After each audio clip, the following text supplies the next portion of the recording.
What's good, ladies and gents? Welcome to the MKO Pugilism Boxing channel, where we talk all things boxing. Remember to like, subscribe, hit the bell notification, put it on all so you get notified of all the latest content as and when we drop it on the channel.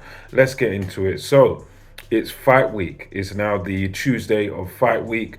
This coming Saturday, Wembley Arena, or the OVO Arena as it's now called, is going to be hosting Artur, the Beast from the East, Beterbiev, versus Anthony, the Beast from the East, as in East London, Yarde. Lions in the camp. So right now, this weekend, we're going to have Yarde versus Beterbiev.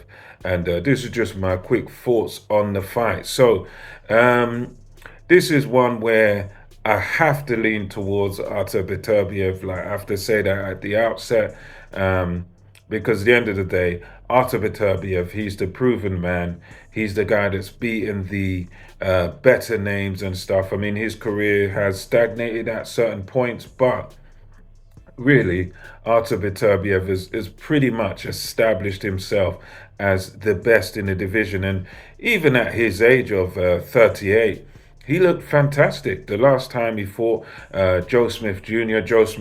came forward. He thought he could stick it on Artur Beterbiev. He came after him. He tried to hurt him.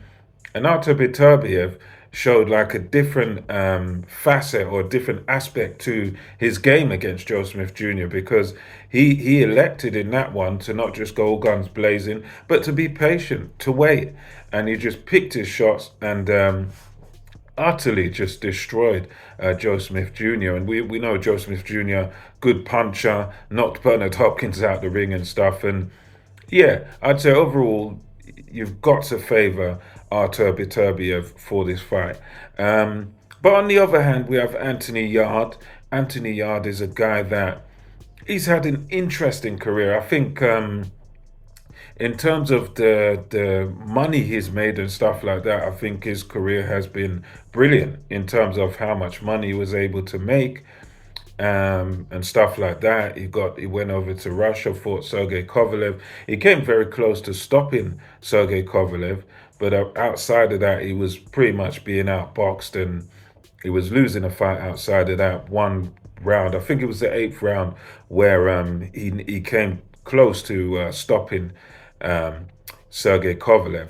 But he's had an interesting career because I'm a guy that, being from Britain, I like the traditional route of you start your career, you want to win your area titles, English title, British title, Commonwealth, European, and then you work your way up towards world level by having those sorts of fights. But the way Anthony Yarde has been guided has been very different because he hasn't really had those fights. I mean, I suppose, yeah, you can say with the Lyndon Arthur fight, that's one of them sort of domestic fights that, yeah, it's great to have that.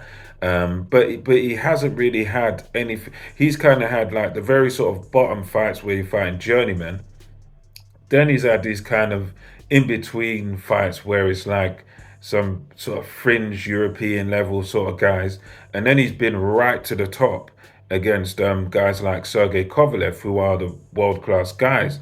But what I think he's been missing in his career is that sort of middle fight, that sort of maybe European level fight, and I always find it frustrating that our British prospects don't tend to, light heavyweights, Buatsi, Yard, Johnson. I find it very frustrating that these guys never fought each other. They were three good prospects, and two of them in Johnson, he's retired now. He went up to world level and lost to Beterbiev. Obviously, Yard did and lost to Kovalev. Buatsi is yet to sort of take that step. But I find it quite frustrating as a fan that he didn't really take that in between fight, so we didn't get to see him fight his domestic rivals and then see. Because I think that logically, that's the way you would want to go. That you'd want to fight your domestic rivals, establish yourself as the best of the bunch by beating everybody, and then you get to the next level. Then you get to world level. Because I think Yards had just these sort of bottom level fights, journeyman fights, and then these fights where it's against sort of fringe guys who have maybe fought for world titles, but they're not there yet. And there's been sort of nothing in between the bottom and the very, very top. And that's why I think it's very hard to back him in this fight, because I just know that he hasn't really had anything in between. He's just been to the very top and lost, and then been to the very bottom and battered everyone down there. So we don't really know how good Anthony Yard is. But this is a fight in which, as much as I favour Beterbiev, I do give him a chance. I think because of his sheer punching power, his size, his speed, and everything, and I think because of his freshness as well, that's going to help him. The fact that he's quite a fresh fighter, he hasn't really taken much damage, Anthony Yard, and he punches hard. So it's one of these where the chance I give him is kind of a puncher's chance, and I think if he catches Beterbiev quite early in the fight, if he's able to just catch Beterbiev with something, get him hurt, and then empty that tank, I think you never know what could happen. So I think Yard definitely does have a chance, but based on the history of both fighters, based on the careers of both fighters, you've got one guy who's been just pretty much destroying everybody, and that's at the very top level. Beterbiev's been destroying guys and beating guys, and then you've got another guy in Anthony Yard who's, you could say, he's fallen short domestic level against Lyndon Arthur, but again, that's maybe more mental, maybe more what he was going through at the time. He lost at domestic level, lost at a very top level, but at the same time, he does carry a punch.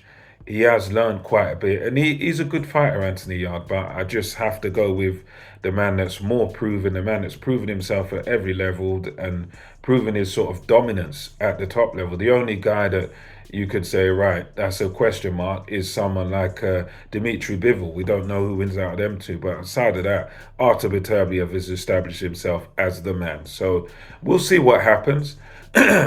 As I'm, watching from over here, I would like to see Anthony Yard do well. I would like to see if he could cause the upset. Fantastic. I take my hat off to him. But right now, I can only go based on what I've seen in previous fights, and the progress and the careers of both guys. And you've got to go with Artur Beterbiev. But until next time, that's my thing, my little prediction on it. Let me know your thoughts on this in the comment section below. Until next time, it's MKO Pugilism, over and out.